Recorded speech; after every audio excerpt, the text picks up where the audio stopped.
no time, people counting me out. Put their mouth on me, I moved in self-doubt. I got to know, it's not what they say, but what I believe, that God's my faith. I don't need you to validate me. I know who I am, I'm created to be a light that reflects what my eyes dare to see, all the greatness I possess, endless possibility.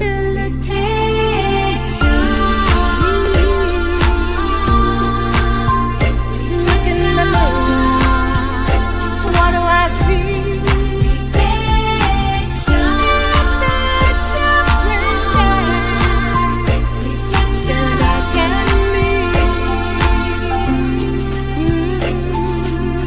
There is no time or any space for the outside noise that run the rat race.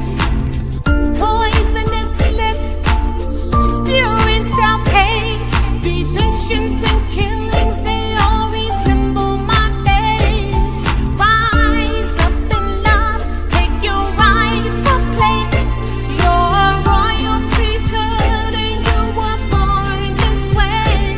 And we must fight our way through the darkest night. Guide us to reflect on that infinite light.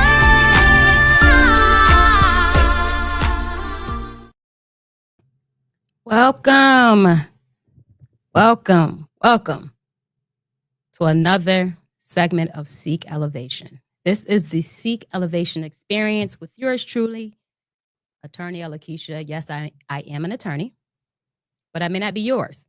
I know I have clients listening, but I have a lot of clients, non-clients listening. This is my platform to speak and to use that knowledge and couple it with all the information and gems that I share, but more importantly, that I bring amazing geniuses on this platform to share as well. This right here is where real issues, real people, and real conversations take center stage, because change does not happen in silence. And I'm talking about from sports and entertainment to business community. Right here on Seek Elevation, this is where we break down the truth and spark meaningful change and elevate voices that need to be heard. And sometimes that's your voice as well.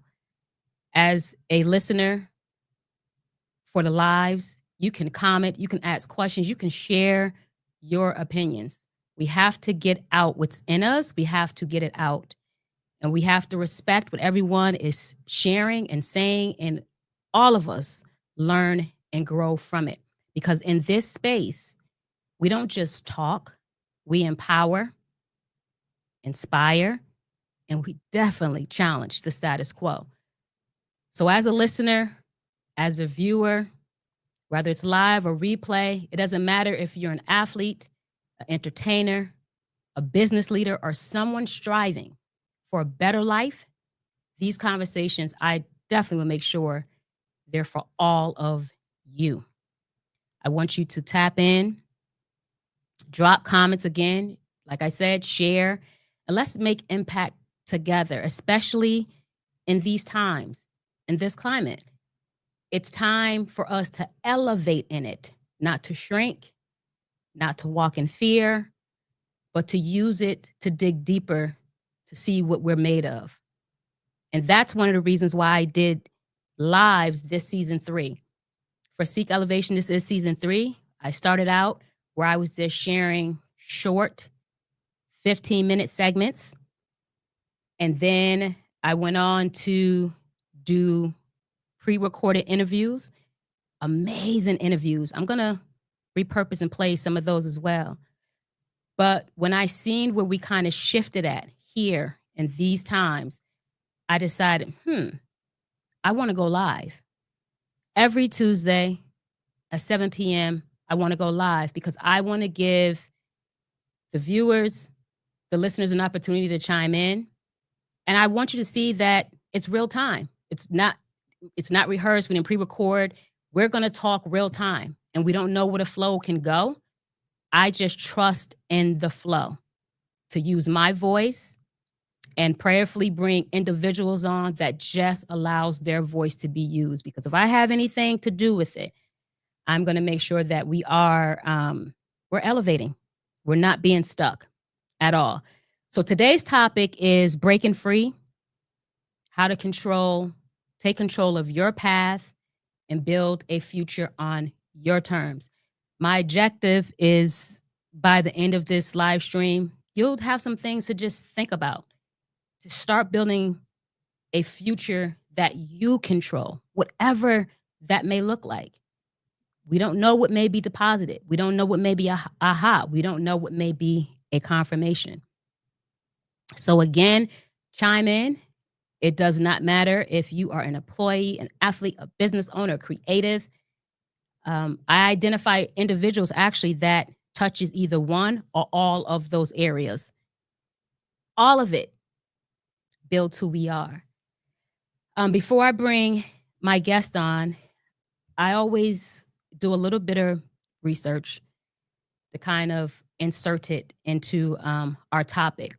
I want to be very short on it today because I want to use most of the time for the guests that are going to come in and, to share their knowledge and their experiences with us. What I decided to do for this topic of breaking free is to look at individuals. I hear this all the time, especially now, those who are entrepreneurs, but a lot of those who are employees. A lot of people just feel like, I'm stuck. There's a lot of people losing jobs, fearing to lose jobs. They just don't feel like there's any control at all in their space. And I just wanted to just take a deep breath and look at whatever we do have in our space, whatever we do have, whatever is put in our reach is there for us to use it to bring us to that next level in some way. But if we operate in fear, analysis, or paralysis, we will not be able to see the things that we have in front of us, especially as employees. When I did my case study, I looked at a lot of individuals, but 3 of them that really stood out to me, because these are 3 well-known names, respectfully and inarguably, I would say, that used things that was in front of them to take them to where they are right now. I looked at Vera Wang. We know Vera Wang, she makes all the bridal dresses, all beyond bridal dresses, just fashion. She started with that, right? She started as an employee. She started as someone who was a senior fashion editor for Vogue. She used that platform to learn more. She wasn't there just working. She was using what was in her reach to build more of who she was supposed to be. And she moved quickly up those ranks with Vogue. And then she moved on to Ralph Lauren, learned all the things she needed to learn there. She operated control within her space. And she used all that she learned from those 2 platforms to later launching her own brand, which we know as the Vera Wang Bridal House in New York City. So she used things that was around her to elevate what was in her and for her. Damon John, we know him as someone who founded FUBU, and that means for us, by us. Very creative on how he elevated that brand. He was someone who was still living with his mother when he launched that brand. He had some assistance from his mother, but you know what he was doing as well? He was working at Red Lobster as a waiter, and he was using all of his wages from waiting tables to help fund this production of FUBU. Simultaneously doing 2 things, using what he had in front of him to elevate where he was destined to go. He continued working. He balanced his day job as a waiter while he had a startup. And he obviously grew that to a sustainable, profitable business and so many other things that we see Damon John doing right now. And then the last one I want to bring up, because I think if even someone said, well, who is Vera Wing? Who is Damon John? Well, this one, for sure, we all have to know. Sam Walton. You know Walmart. You know Sam Walton. And what I liked about, his story that kind of reflect the same thing with Vera Wing and Damon John was he was someone, again, used everything that was around him to not just elevate himself, but obviously impact this world. He worked as a management trainee at JCPenney, so he was in retail. He did that for a while, disappeared, went into the Army, came back, and got back into retail. He was working for a franchise, the Ben Franklin Variety Store, decided to actually run his own in that franchise. And he had an aha moment from things around him. He said, listen, I want to provide a selection of a wide variety of goods at the lowest possible prices, brought it to the franchisors. They was like, yeah, no, we're not buying that, right? He didn't lose control. He seen what was around him. He seen that I had experience in retail. I'm going to use that. I had experience with this franchise. I'm going to use that. Got all of his money saved up, got a loan from his father-in-law, put all that together and said, I'm going to launch my own thing. And he launched the Walmart Discount City store in Arkansas a few years later after getting everything together. He used everything around him to launch that and stay in his control and not panic. These stories that I bring up, I hope for you is encouragement and inspiration to know that whatever you are a part of right now, it is to elevate you, to connect you to your next you. Don't get distracted by everything else that is going on around us. This is the time for us to tap in even more. All right, with that said, I'm going to go ahead and do it. I want to bring my guest on. I have two amazing men. And for this topic, I'm going to tell you right now, I intentionally chose men to be the guest to lead on this conversation. Yes, my ladies, I know women are beautiful. We are powerful. We are all the things. The one thing that ELLAvation believes, though, in our power, in our beauty, and all that, there are certain things that I believe that I love for men to take charge in that conversation, to lead in that conversation. And this is one of the topics I really believe that was necessary. And I identified two individuals that bring a combination of experiences that I think will help elevate this conversation. So the first one I want to introduce is Derek Westbrook. I'm going to bring him to the stage in a second. He brings over 25 years of teaching and administrative experience. He's taught at institutions such as Ohio State University, RPI, that's in Rensselaer, New York. I'm from Albany, New York. American University, in Albany Law School. In 2023, he joined Guilderland Central School District as the Director of Diversity, Equity, and Inclusion. We have heard those three words more now than ever, or paid attention to those more now than ever. So I'm happy to have him on here for sure. But before joining Guilderland Central School District, he led KIPP forward in Albany, New York. If you don't know about the KIPP schools, look it up. Doing great things across the nation. And he directed HEOP and EOF programs for decades. I got my start, my second wind, my second opportunity on an EOP program at the University of Albany. Dr. Carr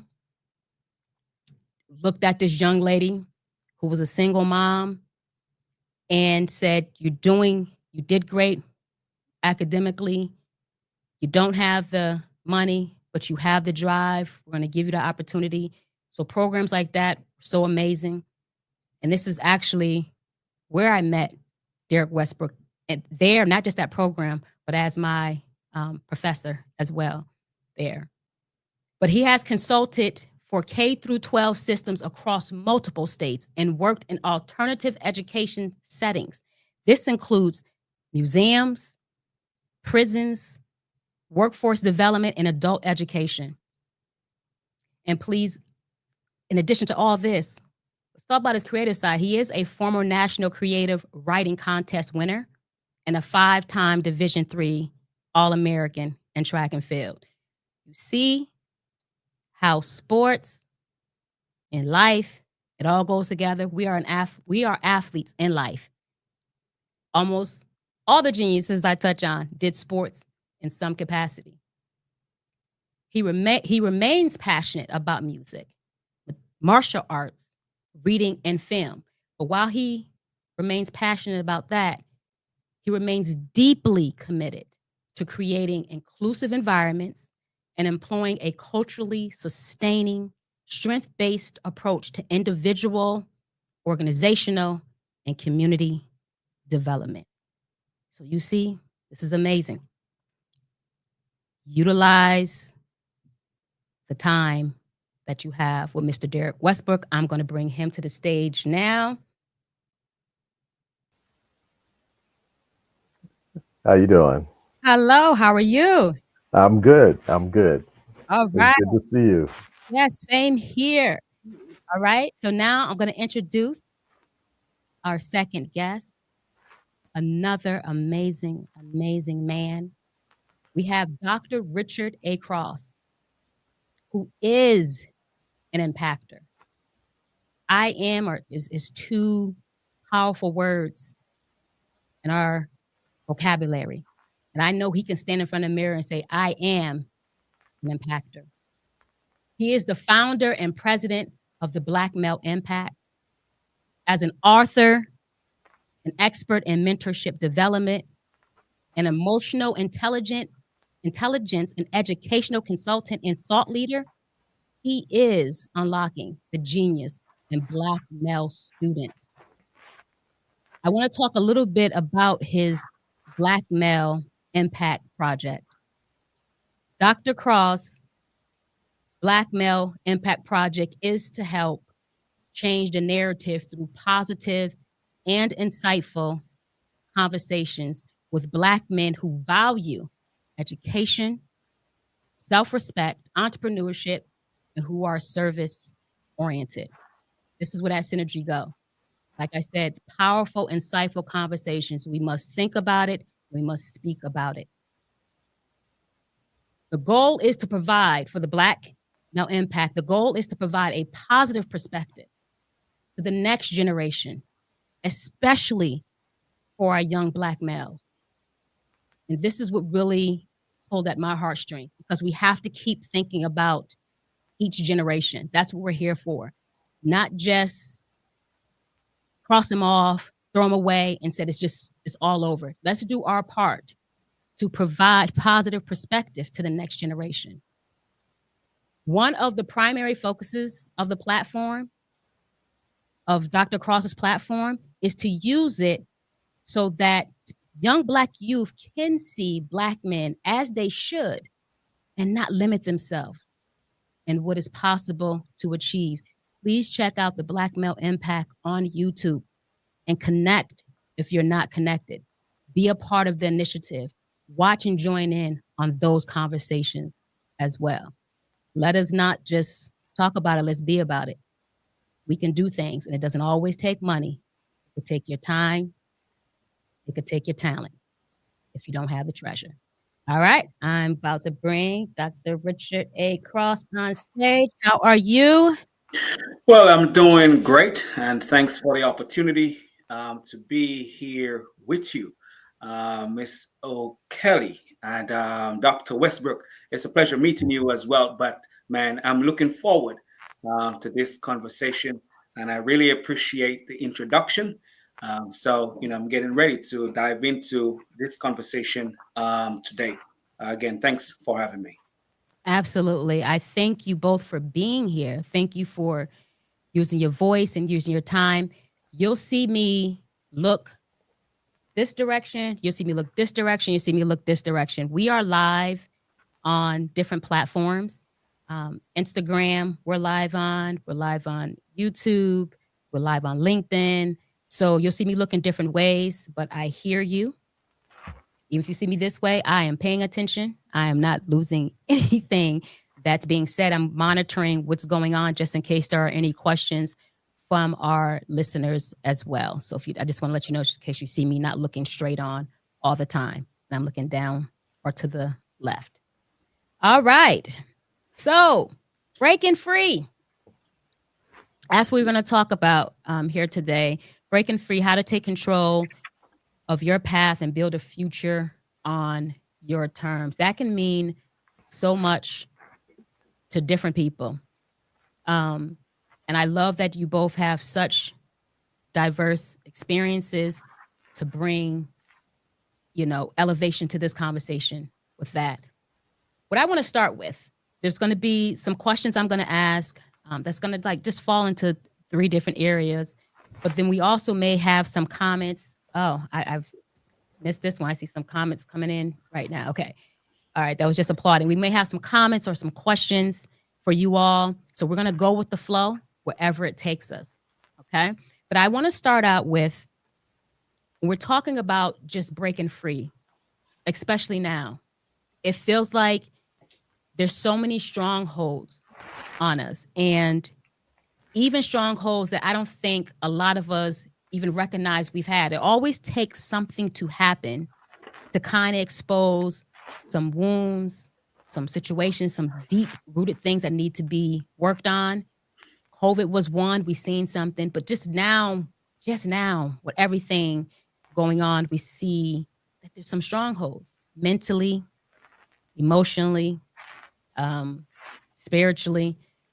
So when we're talking about breaking free, what beliefs, and we can start with you, Derek, what beliefs were you raised on that you later realized was holding you back? And when I said we're going through that right now in this climate, especially when it came to like voting and who do you stand for and who are you not for? It was a lot of things. Like some people just make decisions based on, this is how I was raised. If I do anything different, it's going to go against the norm or vice versa. But what beliefs were you raised with that you later realized was holding you back?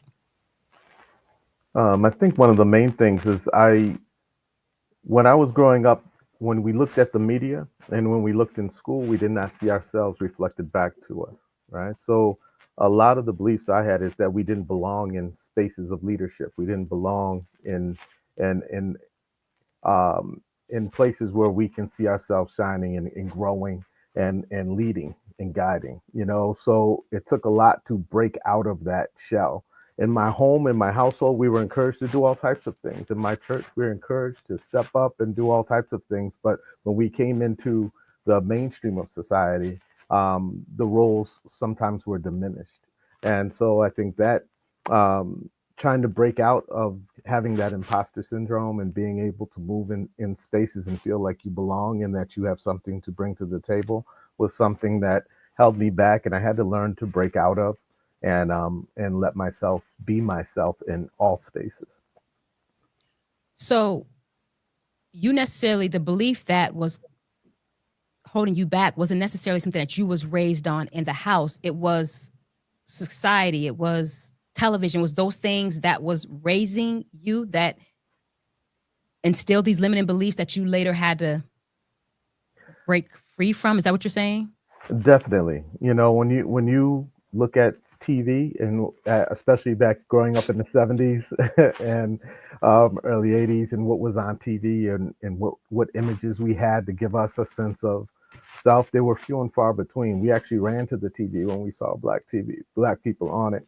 And I was raised in an area where the education I was getting I didn't see myself in it, other than slavery being taught or those types of things. So when you don't have those things to draw on, you start looking for ways to fill that, and you're always in your mind saying, you know, I'm learning these things outside of school, but it's not being reinforced in school. I don't see it in these other spaces. So, is it real? Is it not? How do I navigate these spaces, and how do I feel like I belong in those spaces where I'm absent or invisible?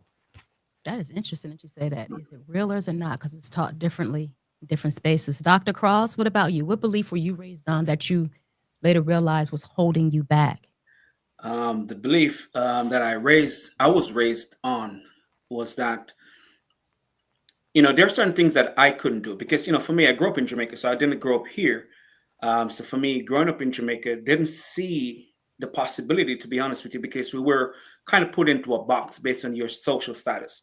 So your belief was, created around how you were socialized, how people see you. So for a long time, I didn't believe that I could come out of my situation, which was poverty. So that's how I show up in spaces. That's how I show up in school because I see my parents doing domestic work and farming. So the belief of breaking those cycles seems hard. And it was a long time. It was when I became an adult, I realized, those limiting beliefs could have been broken, which was kind of the title of my first book, Going Beyond Limitations, because I used to believe that I was subjected to poverty. I didn't really have the luxury of being exposed to a lot of things on TV because for many years of my life, we didn't really have that luxury of watching TV or watching some of the things. There were parts of my journey when I had TV, but I didn't have the exposure to certain things, to certain programs, or when people had cable and they could watch and see other people. But even my immediate environment, I didn't really have a lot of black men to really model from, to see, oh, I want to be this person. Yes, there were black male teachers, but based on my social status and based on how I was conditioned to believe about myself, I didn't see myself even having the ability to become a teacher. So it was long on my journey where when I started to say, you know what, actually it was when I actually came here, but I think things started to change for me in Jamaica. Because I like to tell people, even though I wasn't qualified, I graduated high school and I went to college. And I went to college on grace, because that's how I kind of stated. But I still went into college in Jamaica with the same belief that I was an average person. I literally go there to see my way through because I believe that that's the only thing I could get, because that's the belief that was put on me. And even throughout those years, I was still thinking I was limited. I was thinking that I couldn't achieve at the highest level. And not until I got here in the States on a track and field scholarship as well. But I know as we go on with this conversation, I know we'll get more into some of the challenges and some of the things that I've overcome. But I used to believe what they told me that I couldn't. Even today, to be honest with you, my teachers who taught me in high school still wondering what happened to the young man they knew. How did you become this person?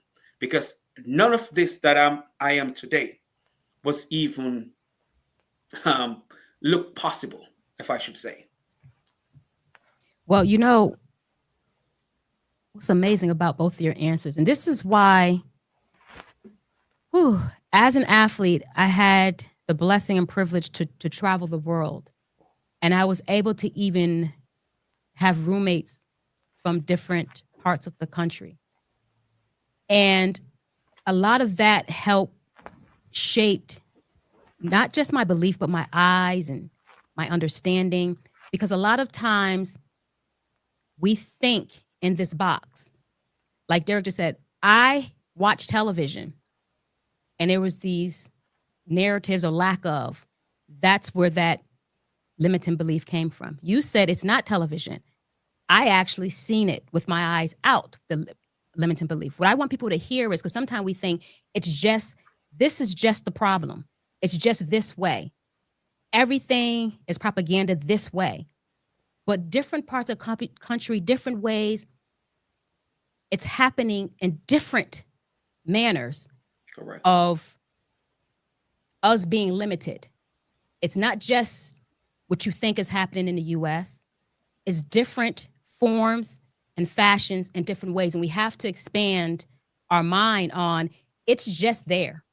It doesn't matter where you at, it's just there. When I say what's it is the opposition for you to be your best you. So instead of holding on to, I'm in an unfortunate situation here, there's so many people that found fortune in unfortunate situations. So my next question would be, and Dr. Cross, I want to start with you. If you can parse out that one lie that society, that you feel society tells people about just freedom, about ownership, whatever that may mean, that you had to stop believing in order for you to attain what freedom is to you, what owning your space is to you. What is that one lie that you can think of? Freedom and what it means to me and what society have told me. That's a lie that you felt later. That's a lie. Well, that overcoming my situation was not possible. To be honest with you, that's how it was shown to me growing up in Jamaica. Like it was difficult because one thing that we had a hard time, especially when you were poor, we wouldn't get the support financially to go to college, right? So I think that it was going to be hard, very difficult. It is still difficult, a bit challenging to overcome our challenges, the what we were born into. Then I realized that it's not just there to stop us, it's just being reinforced by our environment that it is impossible. But with hard work and dedication and commitment and discipline, and finding that thing that you like and can give yourself to, you can break those barriers. And that's how I got out of my situation. There were guys there who were more talented than I am, but they weren't as disciplined. And I realized that with discipline, I can overcome, that box that I was put into because I believe that that was how my life was going to be. But also when it comes to, freedom, we were all taught that it was, these material things that we need to have, to show success. But then I realized, it's our choices. I can now make my choice despite of my situation. And because I can make those choices, I can overcome whatever limiting our box that I was placed in. That is powerful. So the lie you were told that it was impossible to overcome for someone that come from your background, your environment, it was going to be impossible for you to overcome that. You kind of had to like accept that. That's the lie that It- was not just told to you, but shown to you. oh yeah, you see it every day. You see, and this is what's happening in our society. The limiting beliefs, we don't realize that maybe it's a social construct, but it is continuous, sometime by us.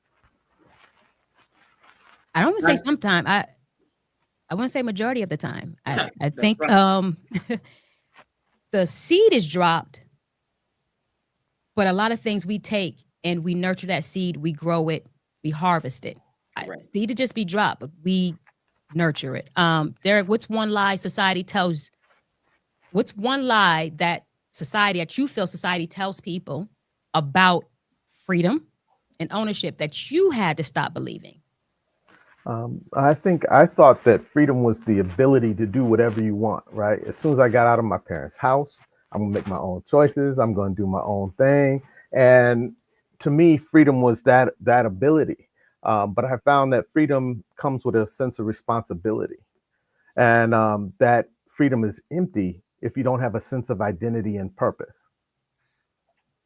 So a lot of times people are basking in this ability to have choice, but they don't have any sense of responsibility to understanding who they are and what role or what purpose they have in this world. This adulthood brings a certain amount of responsibility and ownership. And we don't always assume that mantle. And we always sometimes want to continue to be taken care of. And we can learn helplessness if we're not careful and not break out of that immature or childish state where we just want to do what we want to do and not have anybody telling us anything and not really take responsibility for who we are and who we want to be and start to live our lives with that sense of responsibility and that sense of purpose. I love it. I agree with you both.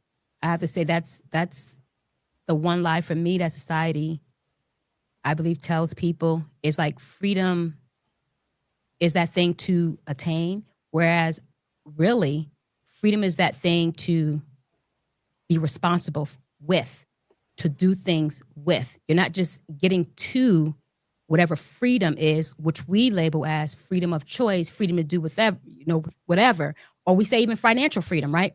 I want to attain financial freedom means I never have to worry about anything, any bill, owing anything. And the one thing I learned that was a lie with freedom with that is a lot of times happiness may not come with that. You may be financially free to not worry about certain things, but there's other things that magnify within a person. If you like, to your point, if you don't take care of the person, that freedom doesn't equate happiness. That is a lie. That freedom, even that ownership doesn't. It's the freedom, as Dr. Cross said, to make choices. That's the thing. Choices to be the best me, choices to whatever the choices may be.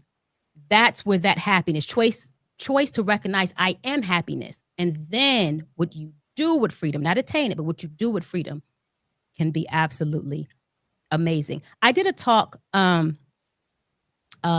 and it was deconstructing social engineering, just talking about how we are programmed. And The Wiz is my all-time favorite movie. I play it over and over again. People in my house, I'll play it again. It came on Netflix. I watch it during Thanksgiving. I watch it when it dropped because The Wiz has so many gems. If you just, every time you watch it, more is elevated. But just social engineering to me is The Wiz. Saying that we need to go to this Wiz to get these things that we already have instead of realizing we have it in us.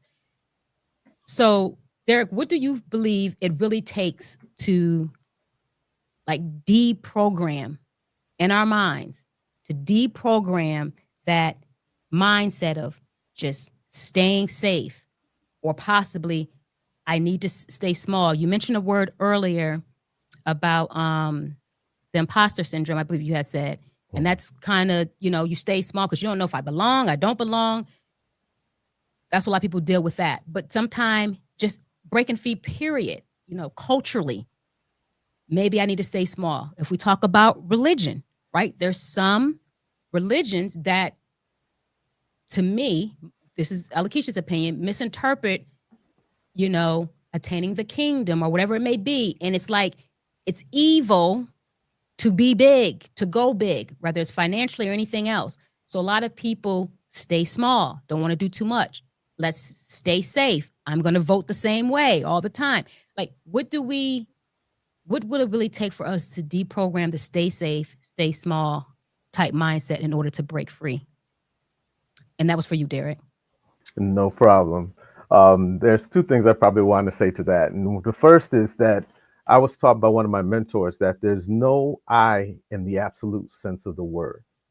See, when we think of ourselves as an individual and we don't see our interdependence, our interconnectedness to each other, to the environment, to this world in which we live in, we can feel very small and isolated because we have bought into the illusion that we are alone in this world. But we are born into this world already connected to family, already connected, already having the benefit of being immune to diseases that affected people before us that was passed on to us. So we're intimately interconnected. We're standing on the shoulders of our ancestors. We're connecting with the people around us by the very nature of asking a question and attempting to learn. We are reaching out for connection with other people. And this notion that safety is the absence of a threat um, really belies a deeper understanding that safety is the presence of connection. It's realizing that we are connected in an interdependent universe to everything that is. Neil deGrasse Tyson often talks about how the same, you know, elements that are in the stars are inside our bodies, that we're part of something much greater. And when you see yourself as part of something much greater, then you cannot be small anymore. You cannot hide who you are. You want to reach out and connect with others and share your gifts and become more a part of the world in which you live. And so coming to that realization, once you get that out of the box, you can never put that back in. So for me, it's important to say that you are not an I in the absolute sense of the word, that you are connected. We are interdependent. We're here to elevate each other, as you had mentioned earlier, and to bring the best out in each other. That is our, our way that we should be in this world. And there's so many forces that are trying to get us to isolate and to separate from one another, that don't want us to connect, because they know how powerful we can be if we came together and realize that we are the solution that we're looking for in each other. So for me, it's getting rid of that notion that we are individual self, separate and apart from all these people. No, we're connected to others, and we need to learn to have healthy relationships and connect to each other. And I think a lot of people know this because to make individuals feel like they don't have control or they're losing control, the attack is in the division of the people to make it feel like you are siloed. We are attacking each other as if we're standing individually and we're in survival mode instead of thriving mode. So that attack to divide us. And then, like you just mentioned, you have to feel like or know that you're part of something bigger. And to be honest with you, going back to what I brought up earlier from a religious aspect, there's a lot of times when I sit back, 'cause I'm just an observer. I'd like to sit back and just watch what's going on. I try not to connect too much in it, but just watch and meditate on it. A lot of times when I see division or I see a lot of fear, it comes from those individuals who say they are, or they be there, you know, uh, a part of something bigger. So I don't know if saying it is one thing and believing it is another, but a lot of divisions are coming from certain religions, period, where you're supposed to be a part of something bigger. And that part is troubling for me. Dr. Richard, what about you? Well, just to that point that you just made, some people are participating in indirectly social engineering, not knowing that they are part of the problem that continues. So they're doing things unconsciously because they have been conditioned to think that way. But to answer your question about deprogram and mindset and stay safe and stay small, for me, and as I said, my mindset changed late in life. However, I've been somewhat a rebel, even though I was still confined to my limiting beliefs. So I was the one who still would do things within my space, not say I could come out of it, but I would still do some things different, from my peers. But for me, unlearning was one of the biggest part of it, and being around people who could help me to change the way that I was raised on the limiting beliefs. And not all those people that I've met were in the physical sense. It was when I started reading, I started to see a pattern where how I was raised was not just because I was supposed to raise that way. It was part of the conditioning of people in this part of the country or this part of the world, whatever it is, because we are all conditioned based on our environment. So I realized that I had to develop a new perspective. And some of those perspectives started to come from individuals that I was reading their material. Even when I came across Les Brown, I got a book that was even older than I am. And I was like, how I didn't hear about this kind of thinking before now. And this book was written before I was born. You see what I'm saying? So to learn their perspective on what was possible helped me to come out of that small thinking, that limiting belief of myself. So learning different perspective, being around other people helped me to deprogram how I was conditioned to believe about myself and what is possible for me. And a lot of times, one of my peer said to me, because I was saying, man, you know what, I maybe need to read more books on, African struggles and how African American or how just Black people have struggled. But I told him that, man, I've been reading more books on personal development. That's where I started.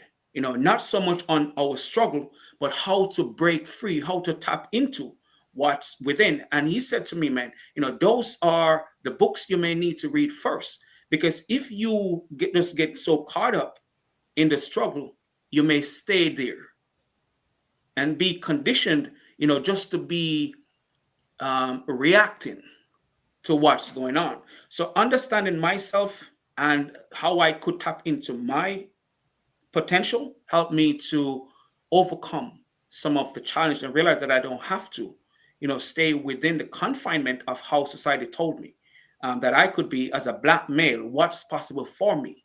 And I try every single day to defy those odds and tell other Black men, especially, that they don't have to limit themselves to what society says. Just as Dr. Derek had said, where imposter syndrome, that also is a result of us thinking we have to stay small. We have done so much to be wherever we want to be, but yet still we go in those places, our spaces, and think we don't belong, even though we have done the work. That's also a part of us being conditioned to think we don't belong there. Are we more than belong in those spaces? Because we have done the work. And for most of us, we have done twice the work to be in those spaces. And yet we go in there, feel as if we don't belong. And we get there because we have done not just the average amount of work, but more than the average to be there. So that was for me. I have to learn new perspective from others, just to tap into my own belief and stop believing what they told me that I was not capable of doing, and which I said earlier, that came late on my journey. Derek, do you want to add to even my last comment I said about the way, or anything that Dr. Cross has said? Do you want to add anything to that? Yes, because as an educator, we talk about learning a lot, and it's important to be aware of our ability to gain knowledge and to learn. And it's equally important to make sure we're aware of our emotional state, because our belief and our commitment often gets blocked when we get hurt. I have my youngest daughter, when her feelings are hurt, her impulse is to run into her room and to hide, and to be alone with her emotion, which is, we say that's not healthy for you. You need to be in community. You need to be in connection with others. The time when you're most vulnerable is the time when you need to be connected to others so that you can process and work through things and not be mired in what you're feeling, and she teaches me in a lot of ways, because that impulse to run and hide when things get difficult, that impulse to not engage when people hurt our feelings, that impulse to say that we don't need to form community because of the attitudes or the things that we're confronting, can make us go inside of ourselves and to seek that being alone, and instead of reaching out and connecting with other people. And so sometimes we may believe these things, but our emotional state might not be caught up with our intellectual state, and that may hinder us from taking full advantage of the moment, not because we don't know what to do, but because we don't feel, we're not in control of our feelings, and we're not being able to navigate in that way. So it's important that we not only focus on our intellectual development, but our emotional development as well, because that's usually what is easiest to get a hold of us. Man, I thank you. love that you said that because I want to go into the talking about emotional intelligence, but I completely agree with you. You both are saying one, that trickery of being isolated. Like there's no growth in that. We need the dirt, we need the water, we need the sun, we need it all, right? In order for us to flourish. We're not it all. We need it coming from different ways. And I too broke free from a lot of just different things by surrounding myself with books, with talks, conversations, interview. You don't have to. Some people say I don't have it in my reach. I don't have this around me. It's everywhere. It's everywhere. And like you said, Les Brown, finding individuals like that, but also sometime us humbling ourselves and hearing from a different ear of people even around us. There's a lot of things that I learned later, hearing from someone else that made me go back and say, I heard this. I heard this at home. I heard this from my mother. I heard this from my father. I heard this from whatever in conversation, whatever it is. It's humbling ourselves and receiving what we're hearing and not always shooting down the messenger, but taking the message. So sometimes we even have it around us, but we have to get out of that blockage. So I love what you both said. So going into emotional intelligence, what are some, Dr. Cross, personal check-in systems that you have developed when you feel disconnected, you feel like you want to be solo or not be a part, and you feel just disconnected from your vision or purpose, if you ever do? What are some personal check-ins that you have come up with? Well, I don't really have been like often feel disconnected from my purpose, but I do often remind myself why I'm doing it. So the why for me, especially if I'm trying to do something and, getting into roadblocks and things are not happening as fast as I would want it to be, I sit back and remind myself, why am I doing this? Because if I don't remind myself, I may succumb to the challenge that is in front of me. I realize that there are certain things that I will not be able to control, and that's what I have to accept. So it doesn't matter how much I've done, or how long I'm doing the work, or how hard I'm going, or the effort that I'm putting out. All I can control is what I do. And that is what I have to remind myself at times, and also remind myself why I started this journey in the first place. Because there are things that I will not able to control. And if I allow the things that I cannot control to take root within me, then I start to lose my focus, my purpose, and what my intention is when it comes to doing the work for me. So my why, and look back and sometimes remind myself that I am not in control of everything that I would want to see happen. See, you're at that state where you can do that. What would you give? What would you give as mental food for young Black males who may be struggling and feel disconnected with vision, with purpose? Why am I even here? Like just living day to day, possibly even questioning day to day, especially now.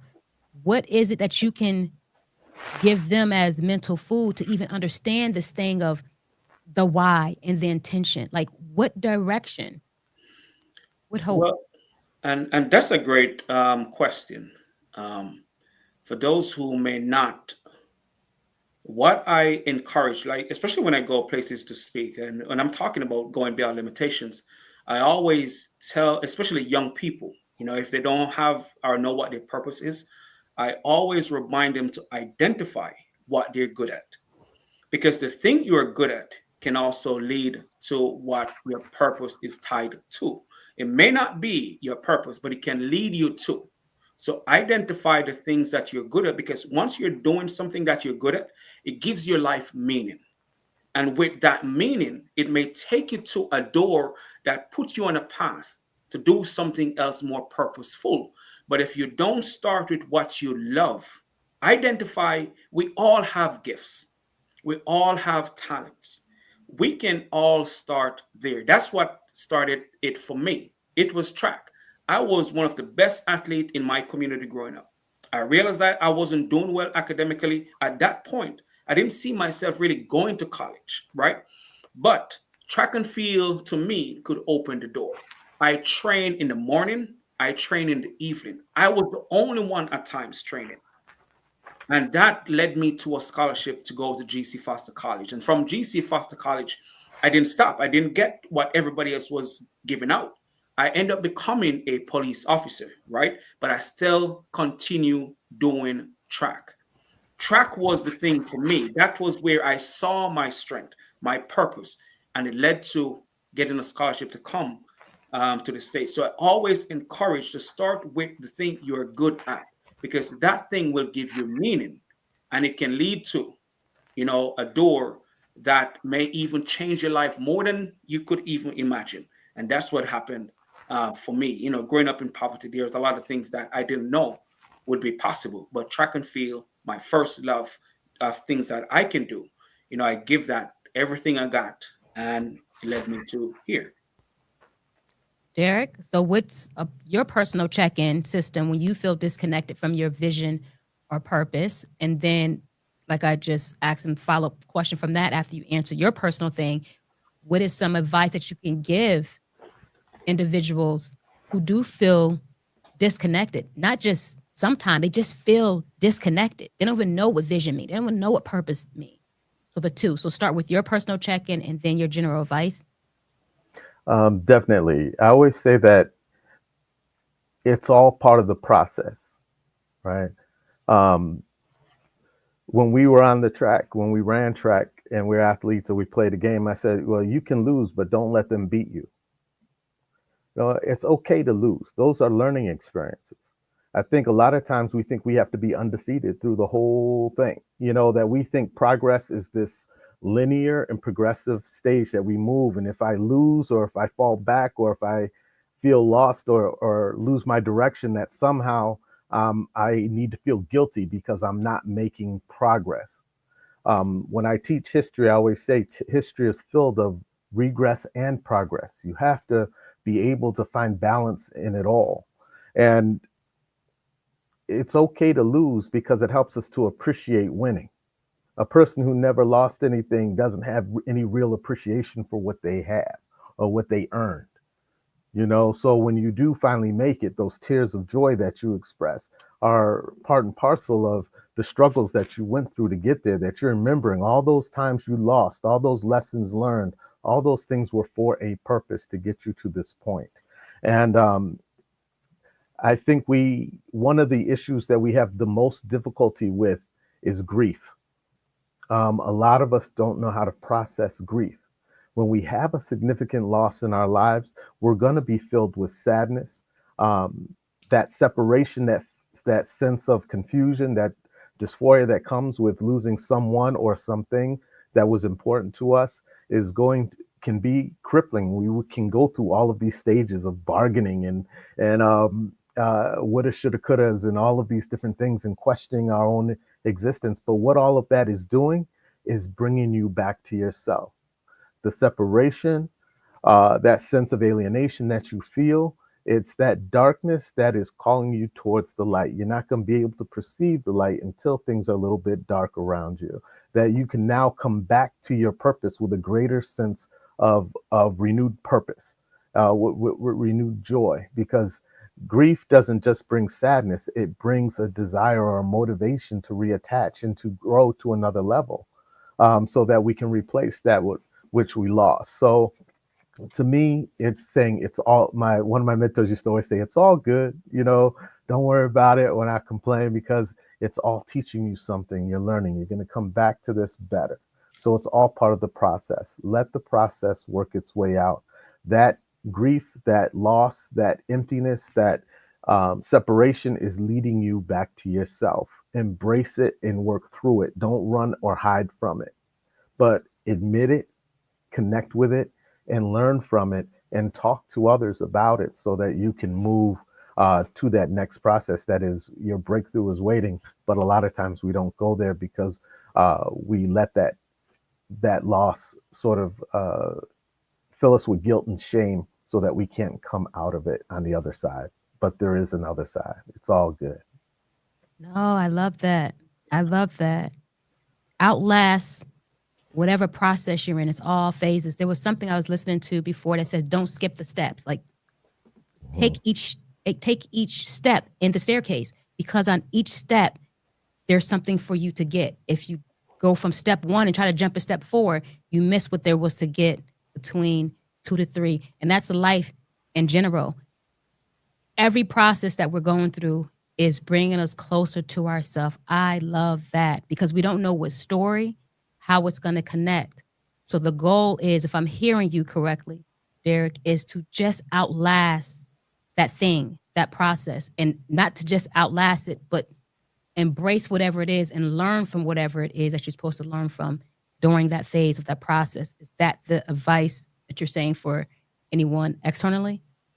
Definitely. One of the things that feels awkward to people when I was learning how to box, when somebody smacks you in the face, the first thing a lot of people do is turn away. And it's like, oh no, I just got hit. But the reaction that you're supposed to have is to turn into it and to face it, because that way your defenses are up and that you're able to come back on it. And you learn that if you want to be a warrior, if you're going to fight, you're going to have to turn into to difficulty, not turn away from it. You turn your back, somebody's going to be really raining blows on you. Life will really rain blows on you if we run it, turn and run. So we need to learn to turn into difficulty and turn and work our way through it. There is another side to it. Yes, definitely. And I love how Dana, I hope I pronounced that correctly, said that, absolutely self-control and awareness of your emotion is key. So Dr. Cross, like, what role has just self-awareness? We talked about, control of our emotion, but self-awareness, and what does that even mean to you? Define that for us, what that means to you, and then let me know how that has played its role in helping you to just take control of your life. Well, to be honest with you, I was a bit self-aware before I know what self-awareness is. Because, as I said earlier, I realized that I was good at track. I was doing it.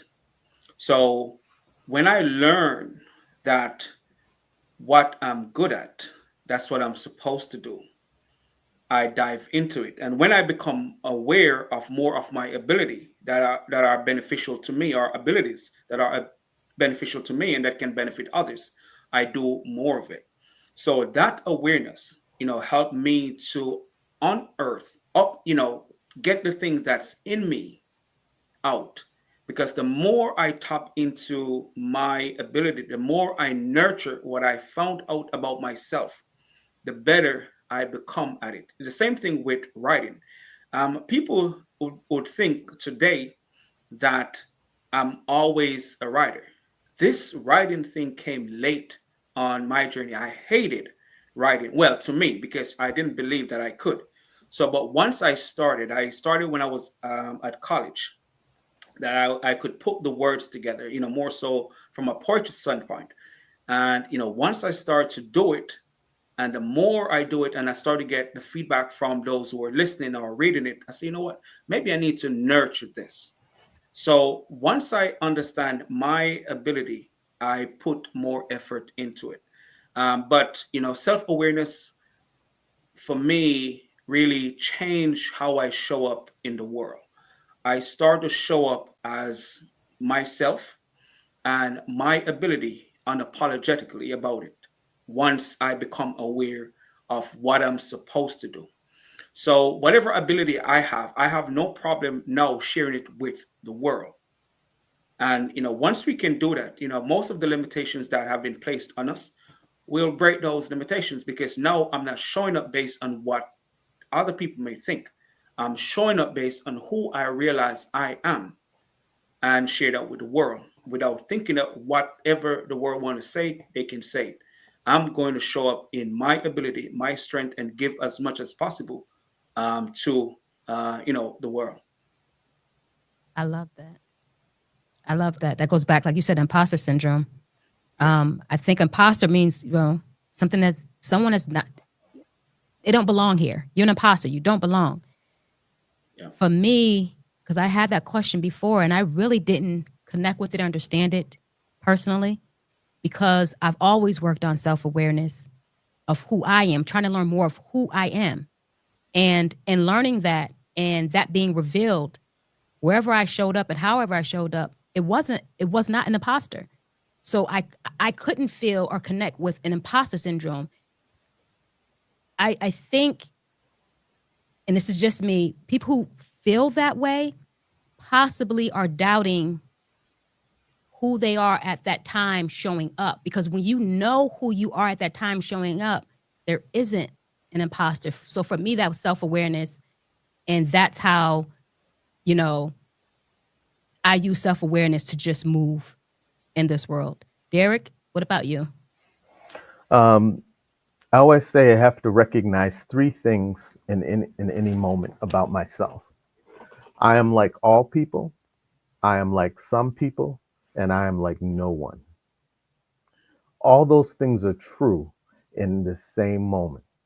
I have to recognize my humanity and my connection with other people. I have to recognize my social and cultural identity and my family and my community and where I was raised and my beliefs about uh, how those, how I was nurtured in the world, how I was socialized to be as a man, as an African American man, as an athlete, as a father, as all those things. And I am Derek, very unique. And I don't have to choose between those realities. Some people want to live in this colorblind world where we're all human, we all bleed red, and that is true, but we are also part of cultural communities and we are also individuals. So I don't have to represent all Black people all the time. That's not my job. My job is to be me.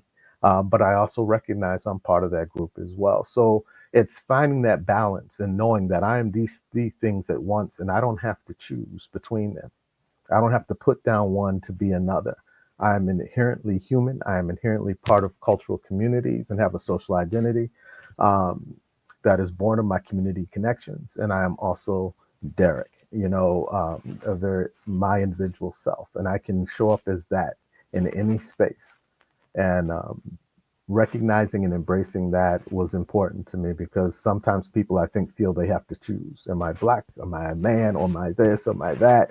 And we try to break ourselves down into these pieces and we're a whole person and we have to allow ourselves to stay whole in any space and not shrink. You were the one I learned the African proverb from when you taught us in class. I am because we are because I am, and that has like literally been the foundation of which everything has grown up. I mean, there are some things that just are so impactful and memorable in one's life, and your class was one because, like you said, the spaces I showed up, I didn't learn. If I learned anything about what I was connected to, it was always the same repetitive story. But learning from you, I learned that I was connected to something much bigger. And that alone helps with self-awareness, unlimiting beliefs, and going for it. I stand on the back of greatness. And I am because we are because I am is a great responsibility. Vonda asked to repeat. Can you repeat that? You said, I'm like some, Oh, I'm like no yeah. one. What's the Oh, third thing you said? It's oh three yeah. things you said. I'm like all people. I am like some people, and I am like no one else, all at the same time. That's like the epitome of I am. that, that is like the epitome. I mean, I am. All right. So right now we see conversations going on that appears logical, especially on LinkedIn, right? It's supposed to be logic.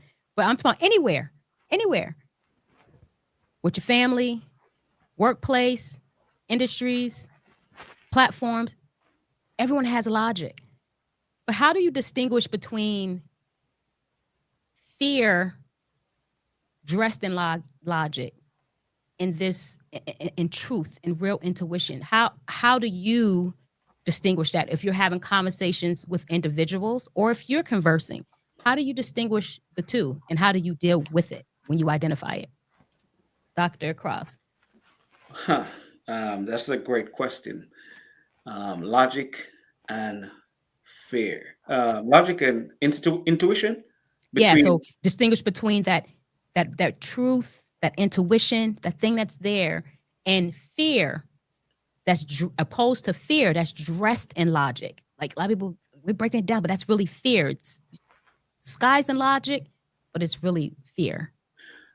I've been of lately trying to really analyze and observe because when you look at what individuals are saying and what they're doing, sometimes are different. And, so I can say to you anything I want to say, but my actions may not follow. So, how do I analyze if, um, the difference between intuition and fear? Intuition to me are, I think it's a bit more calmer or clear.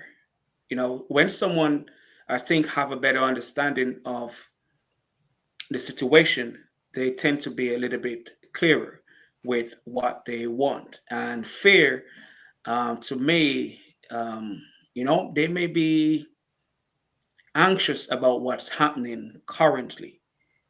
So they may be saying, I'm going to do this because of this, because of what's happening, not doing it because of what I want to do that will bring forth a certain result. That's just my perspective. Because, I believe that, we have been conditioned to be more reactive, based on what's happening around us. And if we want real change or we want to see things happen, especially within our community or breaking free, we have to, do things that will benefit us despite what's going on. I'm not going to react, and we cannot and should not continue to react to what's happening because that's a response. Maybe we have been trained to. I'm just responding because of this conditioning or these circumstances. Is this what I really want to do? Or am I going to do what I believe will move us forward despite what's going on? So sometimes I do look at individuals who are responding, because that could be out of fear, not intuition, so if that's all they do, if this is happening, and if you're not doing this thing that you're doing when this is not happening or this circumstances or this situation, that mean you may not be doing it because you genuinely want to do it. You're responding. So for me, if I have the intuition that this thing that I do can make a difference regardless of what's happening, I'm going to do what I believe will make a difference regardless of who is around or what is happening or what someone else is saying. But that takes courage because that sometimes you will have to go against the grain. And a lot of people are not willing to go against the grain when it comes to, because then if you're going to trust your intuition, right? That means what you do may not always be in alignment with what's common. So we have to look at it. Am I trusting my intuition or am I operating out of fear? And sometimes we have to ask ourselves those questions because it's about breaking free. And breaking free is not always about staying within the norm. It oftentimes is going against the norm. And we have to say, am I willing to go against the grain, go against the norm, despite what's happening around us? So that's how I kind of analyze it and look at individuals. But before I even go further, Dr. Westbrook, I like that book in the background with those two big red words. Yes, Ah! sir. Yes, sir. Definitely, most definitely. Yes, sir. Yes, sir. Well, All right, so yep. Mm-hmm. that's one of my favorite texts by one of my favorite psychologists. Yes, So sir. I always keep it close by. That's right. Get the energy from it, even when you're not reading it. I have to get it now. I That's have right. to get it. Oh yeah, Add it to my you need add to. it to my show. Oh yeah, you need to. It's a good one. Derek, what about you? What about To me, fear is whenever we face uncertainty about what's about to happen next, fear is that message that it's going to be bad, that there's some impending doom coming. You know, as an athlete, when I used to have to run the 400 hurdles in particular, um, right before the race, until that gun went off, everything in my body was telling me to run away.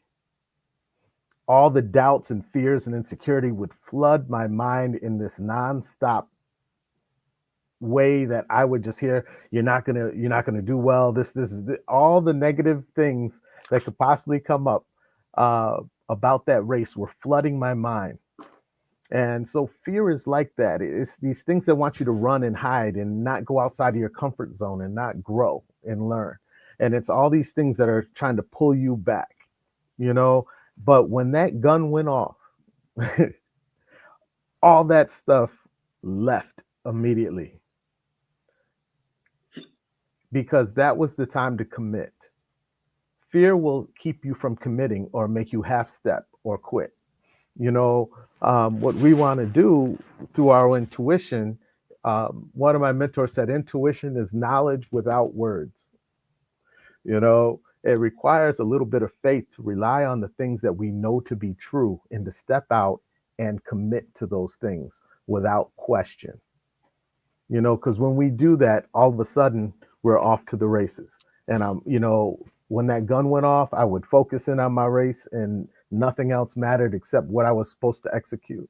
And we want that type of clarity and that type of um, uh, energy when we're trying to compete, when we're trying to collaborate, when we're trying to cooperate with each other, when we're trying to build together. We want that positivity. We don't want people who are uncertain and worrying about things going wrong. That's not the time for that. There's no time when you're in the middle of a fight to think about fear or hesitation. It's time to be committed. You know, so it's getting used to going through that process of dealing with that factor. There's a YouTube video called the 10-foot tower or 10-meter tower, and they're asking people to jump off of this tower into the water. And it's about 30 something feet down, and people are looking over the edge, and you get to see how each person faces their fear and comes up with this idea about how they're going to move forward and commit and jump.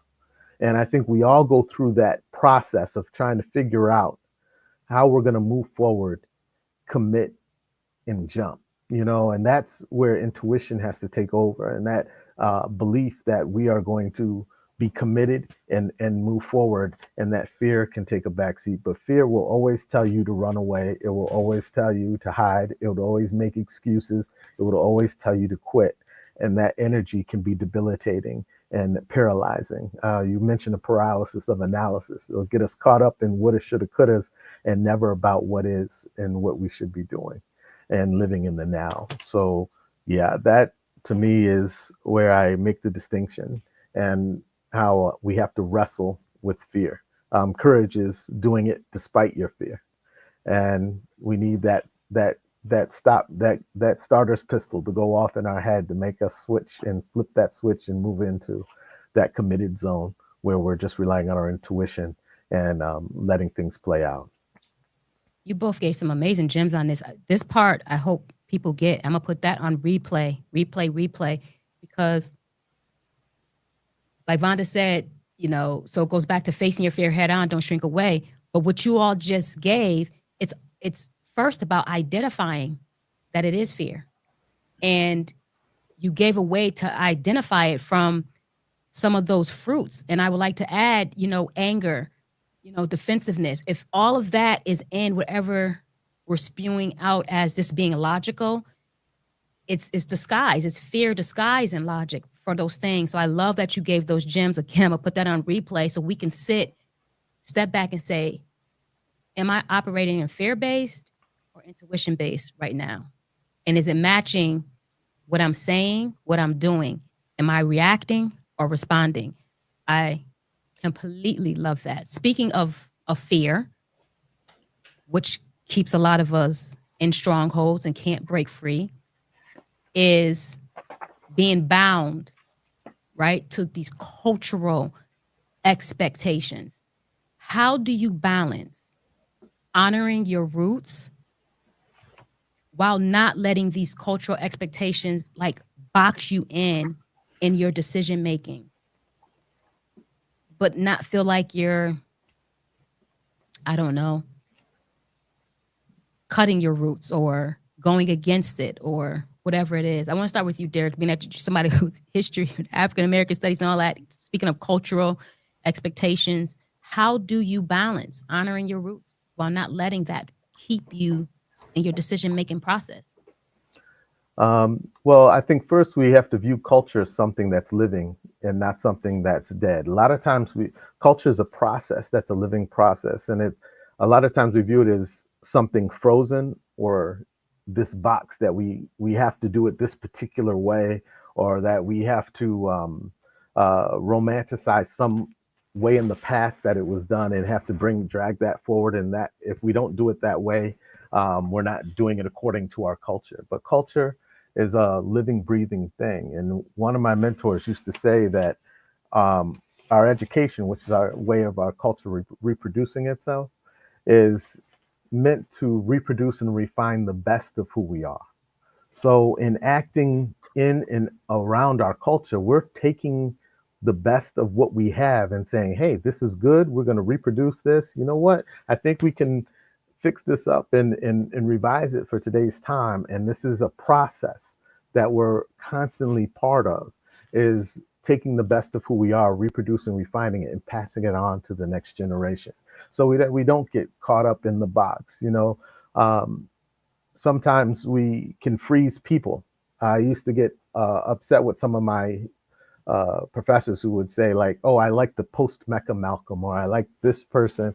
We freeze who they are in this time and space and don't look at their entire journey. Don't fall in love with Mary J when she was just, having a rough time. But when she's happy and making up words, you should be happy with her too. Like there's a journey that people go through. Fall in love with the artist, not just the art. We want to see how uh, our culture evolves and lives and thrives, instead of trying to break it down into pieces that we're trying to imitate or mimic or put out there as something that's not a living thing. We don't want appropriation or people to mimic, but we want to be able to live and breathe and be able to make choices about what's best for us and how we want to adapt it to our current situation and pass it on so we don't get trapped. Dr. Cross? Well, um, I really like that question. I do embrace the values that really uplift me: resilience, community, and purpose. But I also reject what will limit me. Because we grew up in an environment where we have been placed, where limitations and stereotypes and labels have been placed on us. So for me, embracing the roots is embracing the values that uplifts me, which is resilient, community, and purpose. So for me to pass it on, as Dr. Westbrook stated, our culture, our roots is not something that's just there. It is continuous, and it's on us, to build on what our ancestors have put in front of us. It's not to just stand there and hold their legacy up, but to build on their legacy, to show the world that through those who have gone before us, we can evolve and become greater. Because I like to tell Black men that, yes, it's great to talk about our ancestors and the greatness that they have done. What will those who come after us talk about us? We should build on those legacy, whatever excellence, whatever greatness, they share, they have achieved. Now it's on us to build on it, the resilience, the community, the purpose, all that which we have done, the resourcefulness. That's part of our roots, that's part of our ancestors, what they have done. So for me, I'm going to take what uplifts me and rejects what limits me, because we should evolve. We should not stay within the confinement of what may have stopped those before us from achieving what they wanted to. As we have heard this saying, I am my ancestors' wildest dream. So we now are in position to achieve and should achieve more than they achieved.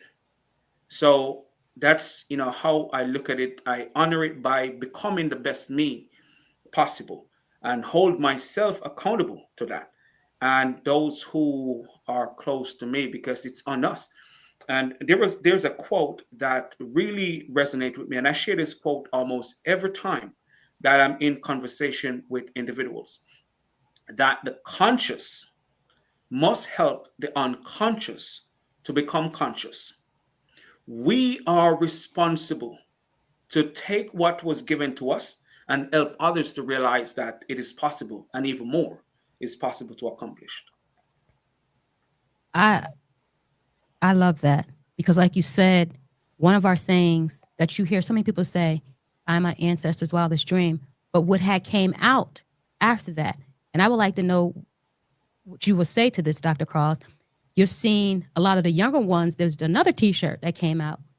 I'm not my ancestor. Don't try me, because they were saying like, you know, you may have done this with them, but I'm not turning that other cheek. You won't make it to my other cheek. But That's right. just the profound words that I am not my ancestors. Don't try me. What do you have to say to that for the youth? Because like you deal with the youth upcoming. They're powerful. They're great. What would you insert? I do acknowledge their courage, because that's one thing you have to acknowledge, first and foremost. But also, with courage, you have to do sometimes go about it strategically, because in the process of changing, you want to be bold, but you want to be strategic at the same time. And I do agree with the younger generation. I'm not going to turn the next cheek. You know, I believe that and it's not that we should go there with violence or do things that are, really detrimental to us or our community.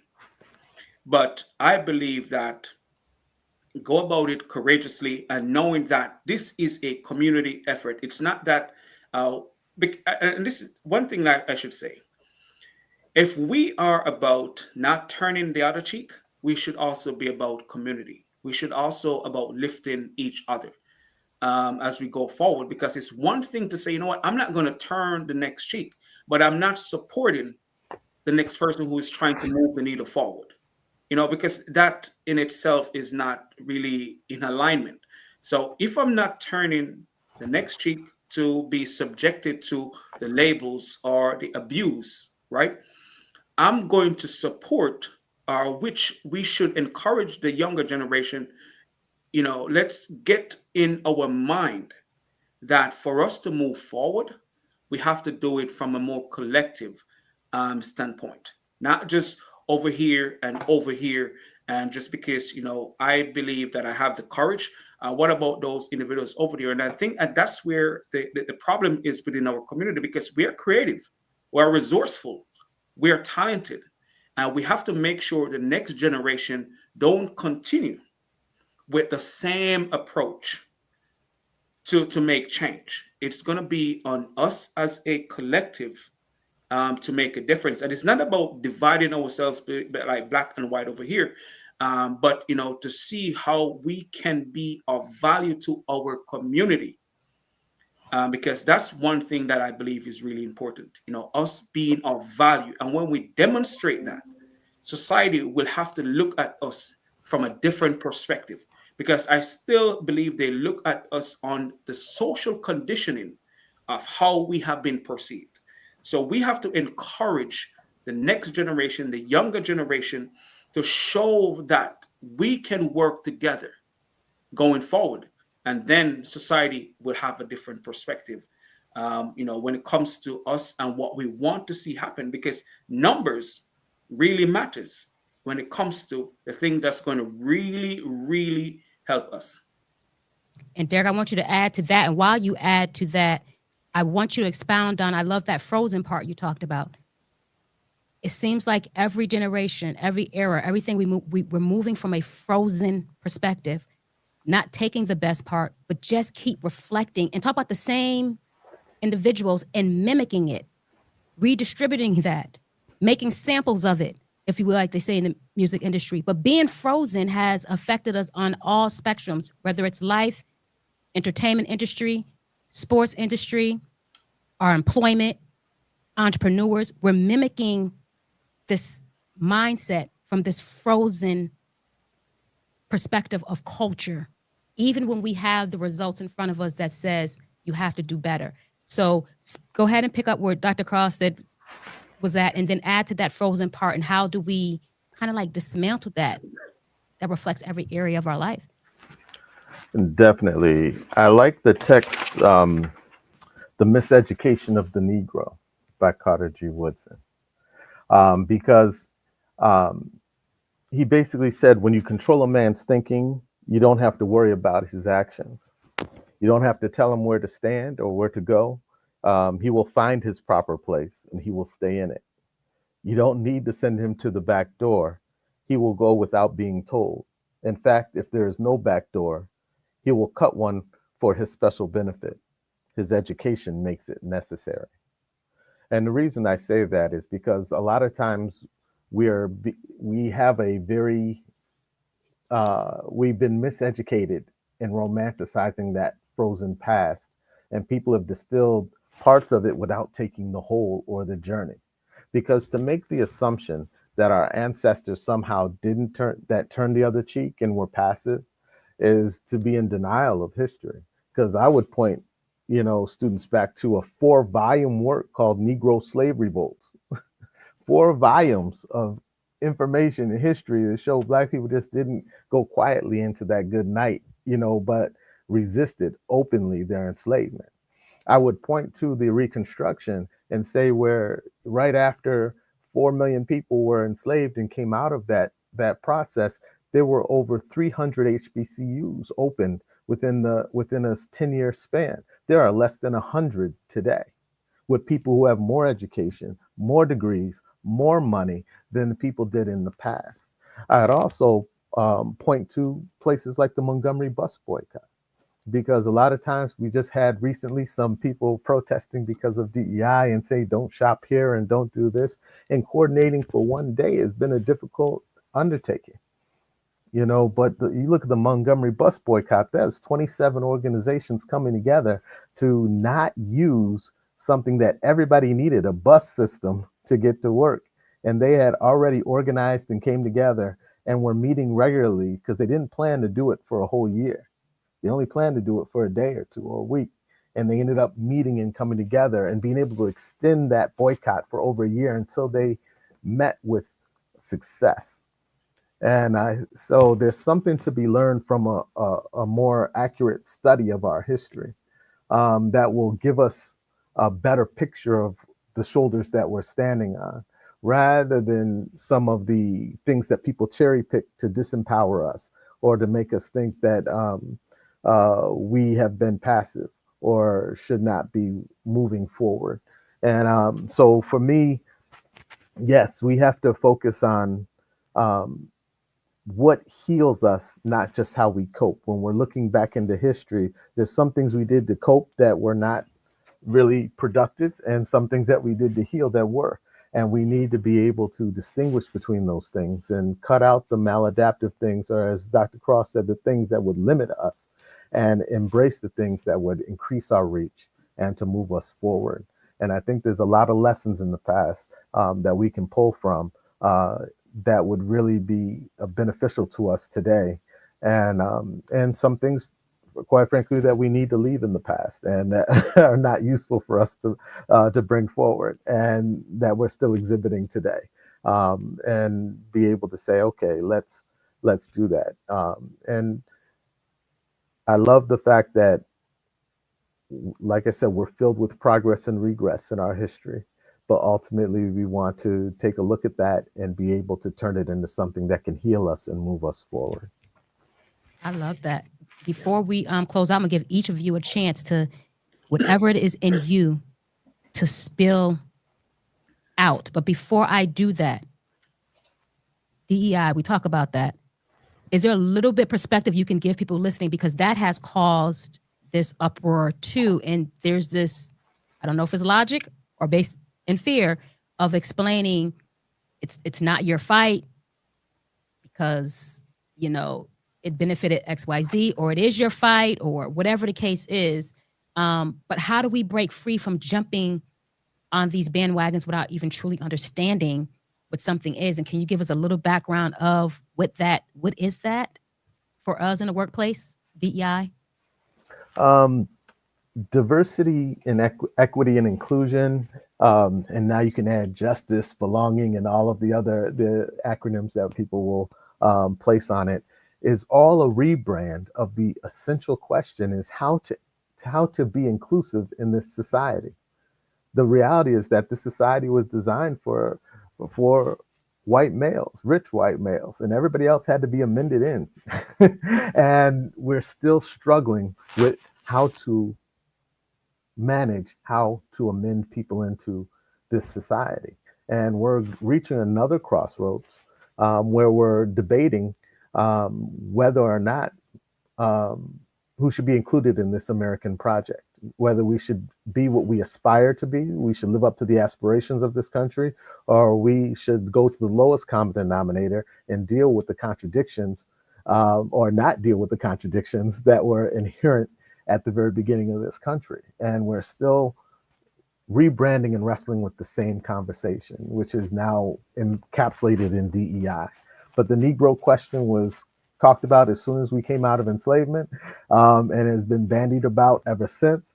And we've trying to find ways to deal with a system that wasn't designed with us in mind. And if we're talking about breaking free, if we're talking about not being affected by the negativity or the place where people want to take us, then that forces us to say, take the responsibility of breaking away and say, with this freedom, we need to choose to connect with each other in ways that we haven't done in quite some time, and find strength in our connections with one another. What is missing is that we're happy to be the intellectual superior of people and say we got the best argument, but not the best practice. You know, our educational system has been focused on who knows most, but not who can do and who can make. We've sort of divorced knowing from doing and making. So we don't have any impulse to go out and to create what we talk about. That entrepreneurial spirit that you addressed, that says take ownership and take the risk and be committed and move forward. It impels us to say, okay, not only do I have to know what to do, but I have to go out there and try. And then I have to make mistakes, and I have to pick myself back up and try again until I get it right. That's a different mentality to have than what we would traditionally get in our educational system. And we need to look back at that and say, hey, let's not get caught up in the rebranding of this argument and look at the root of it. The root of it is still, are we living up to our aspirations as a nation? And if not, and if that's the thing we need to do, then we need to come together and find ways to connect and to heal. And if we're not doing that, and we're just talking about having great arguments and being right and sitting back and letting negativity win out, then we're part of the problem as well. All right, Dr. Cross, I want you to, either on that or what you want to spill out, what are your empowering educational words to leave with the listeners, the viewers? What are those? And then where can you be connected to? Okay. I didn't think, Dr. Westbrook, did you tell them where they can connect with you? No, he's gonna get, so okay. He was answering the last question, but then you're gonna now start off the last word, and then Derek will do the last word in the same thing. Okay. Well, I will acknowledge what Dr. Westbrook stated with DEI.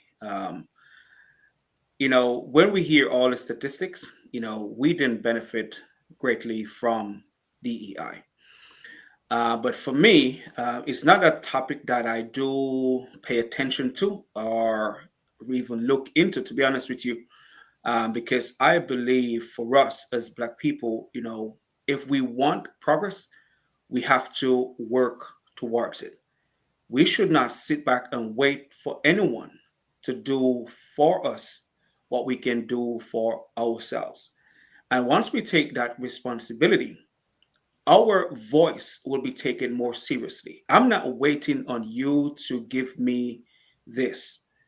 And once we can move from that, yes, we need to work together. We need to be in the same space. We need to make our contribution because I believe for this country to progress, sorry, and that may be one of the issue with America today. Some people did not get the opportunity to share their greatness with the world. And people are the most valuable asset in a country. And if some people are not able to share their greatness, their potential, their ability, the country itself will starve from its greatness. So, yes, everyone needs to be able to have the opportunity to be their best self, which will in turn contribute greatly to the country. But we know that America didn't really design with us in mind to be at the forefront. But I believe as we go forward, as Dr. Westbrook stated, that no, I think this time is giving us an opportunity to really work together.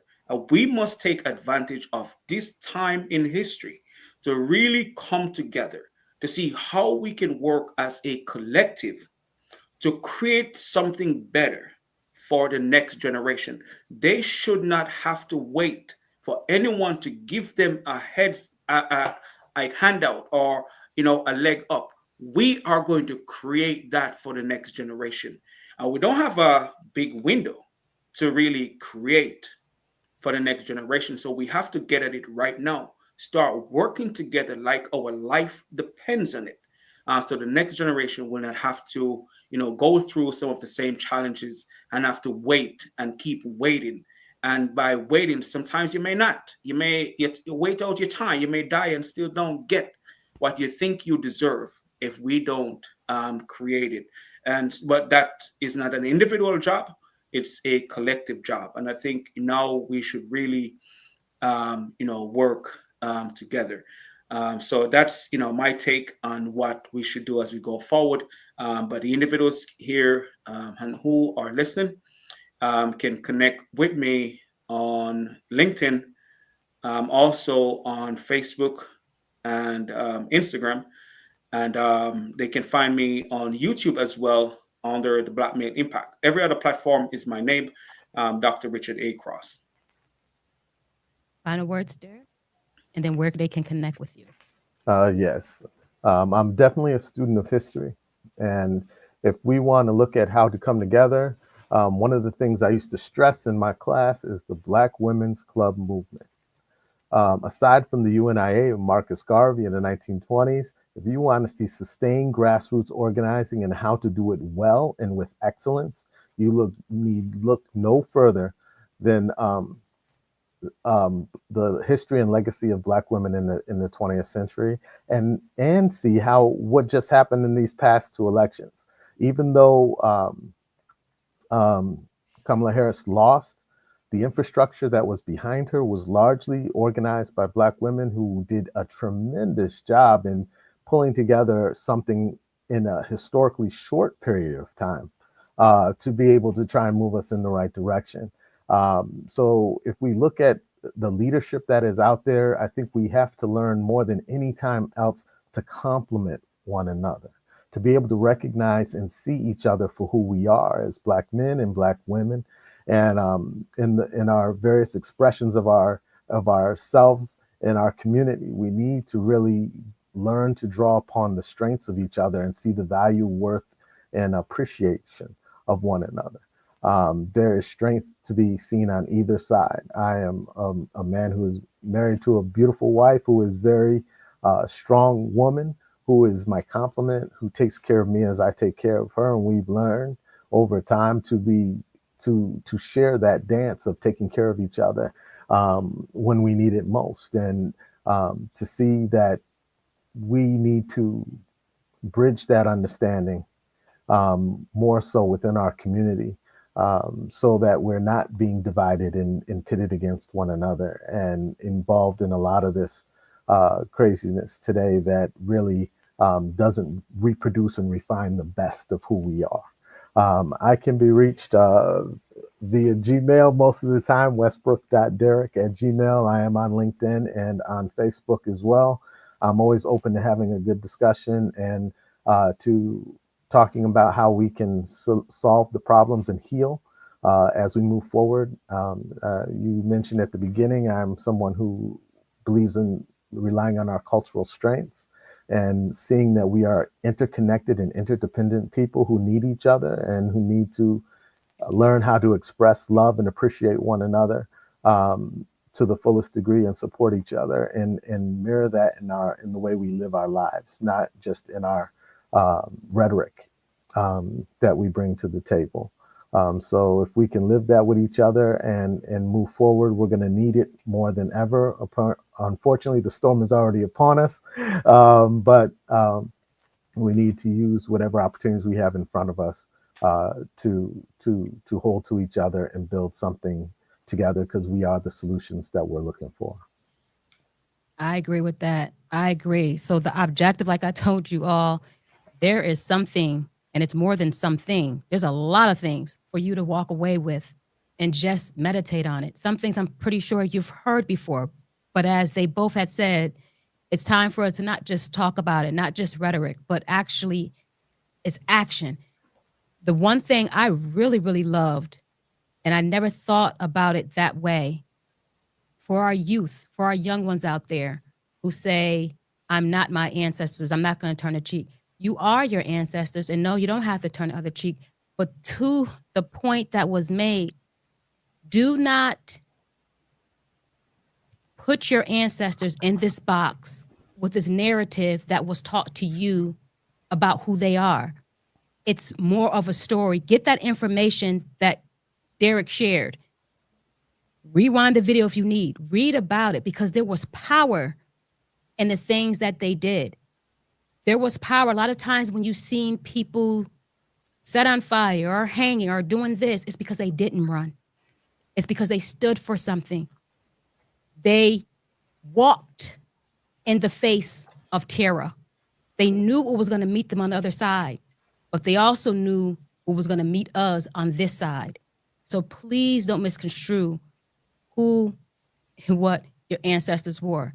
Learn the full picture. There was no other cheeks being turned. And it's about mindset shift, everything that they shared. Let's shift our mind from fear-based logic to intuition. That means take our time, analyze what we're about to say, what conversations we're about to participate in. Don't do it from an emotional standpoint.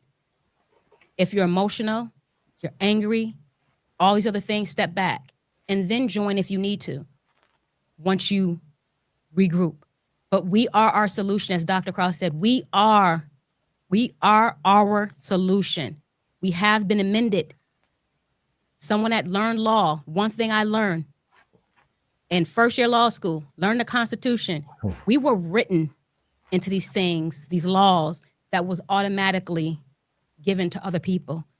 Don't focus on the rebrand. As Derek said, focus on the root. And it's time for us to rip them up and plant what we want planted in there. That's a wrap for today's episode of the Seek Elevation Experience. Thank you so much for tuning in. I appreciate you engaging. That adds value to this powerful conversation and other conversations. I'm more so going to appreciate if you now take this and go into action with it. Connect with them too, so you can continue. Surround yourself around people that's going to continue to feed your mind, and that you can also go back and forth with to elevate. Remember, the more you know, the more you grow, the more you learn, the more you can earn. But more importantly, when you share, you show care. So share this episode. I'm going to slice it up and I'm going to share. It's going out. Don't keep this knowledge to yourself. Spread the wisdom. tag friends. Until next time, keep striving, keep growing, and most importantly, keep seeking elevation. See you next time. Peace and progress. Okay, Thank you. fellas, stay there.